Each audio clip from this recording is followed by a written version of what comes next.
ಅಲ್ಲ ರುಕ್ಮಿಣಿ ಜಾಗದಾಗ ನಿನ್ ಮಗಳ ಇದ್ದಿದ್ರ ಸ್ವಂತ ಮಗಳ ಇದ್ದಿದ್ರ ಹಿಂಗ ಮಾಡ್ತಿದ್ದೆ ನೀನ? ಸಾಕ್ ಸುಮ್ನಿರಿ ನೀವು ಮಾತಾಡಕ್ ಹೋಗ್ಬೇಡ್ರಿ ಇನ್ಮೇಲೆ. ಈ ಸಮಸ್ಯೆ ನನ್ನಿಂದ ಆಗೈತಂದ್ರ ನಾ ಈ ಜಾಗದಾಗ ಇರುದ ಸುತ್ತಲ್ಲ, ಎಲ್ಲಾರ ವಾಪಸ್ ಬರೋದಂಗ ಹೋಗ್ಬಿಡ್ತೀನಿ ನಾನು. ಹೋಗ ಎತ್ಲಾಗ ಹಾಳಾಗಿ ಹೋಗತ್ತಾಳ. ನೀ ಇಲ್ಲಿದ್ರಷ್ಟು ಬಿಟ್ರಷ್ಟು. ಆಯ್ತು ರೀತಿ ನೀವರ ಆರಾಮಿರಿ, ನಾನು ನಾವು ಆರಾಮಾಗಿರ್ತೀವಿ.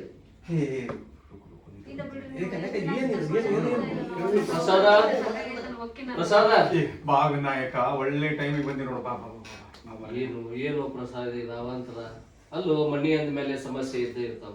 ಆ ಸಮಸ್ಯೆಗೆ ಸೊಲ್ಯೂಷನ್ ಇರ್ತೈತಿ. ಅದನ್ನ ನಾವು ಕೂಲಾಗಿ ಹ್ಯಾಂಡಲ್ ಮಾಡ್ಬೇಕಪ್ಪ. ನೋಡು ನನ್ ಹೆಂಡತಿಗೆ ಮಕ್ಕಳಾಗಿಲ್ಲ ಅಂತೇಳಿ ನನ್ಗೆ ಇನ್ನೊಂದು ಮದುವೆ ಮಾಡಕ್ ಹೊಂಟಾರ ಇವ್ರು. ಏನ ಇನ್ನೊಂದು ಮದುವೆ ಮಾಡ್ತಾರಂತ? ಮದುವೆ ಮಾಡ್ತಾರಂತ ಇವ್ರು. ಅಲ್ಲೂ ಮಕ್ಳಾಗ್ಲಾರಂಗ ಸಮಸ್ಯೆ ನಿನ್ನ ಹತ್ರ ಇತ್ತಂದ್ರ ನಿನಗೆ ಎಷ್ಟು ಮದ್ವಿ ಮಾಡಿದ್ರು ಮಕ್ಳಾಗಂಗಿಲ್ಲ. ಅವಾಗ ಏನ್ ಮಾಡ್ತಾರ ಇವ್ರು? ನನ್ನ ಮಗ ಅದ, ಅವನಿಗೇನು ಸಮಸ್ಯೆ ಇರ್ತೈತಿ? ಅಷ್ಟಕ್ಕೂ ಗಂಡ್ಮಕ್ಳ ಹತ್ರ ಏನು ಸಮಸ್ಯೆ ಇರೋದಿಲ್ಲ. ಹೌದೌದ. ಅಲ್ಲ ಹಳೆ ಹೆಣ್ಮಕ್ಳು ಅಂದಾಗ ಹೆಣ್ಮಕ್ಳಿಗೆ ಸಮಸ್ಯೆ ಇರ್ತೈತಿ. ನನ್ನ ಹೇಳಿ ಅವಂಗೇನ್ ಸಮಸ್ಯೆ ಇರ್ತೈತಿ? ಎಲ್ಲ ಸಮಸ್ಯೆ ಇರೋದ. ನೋಡ್ರಿ ಇದು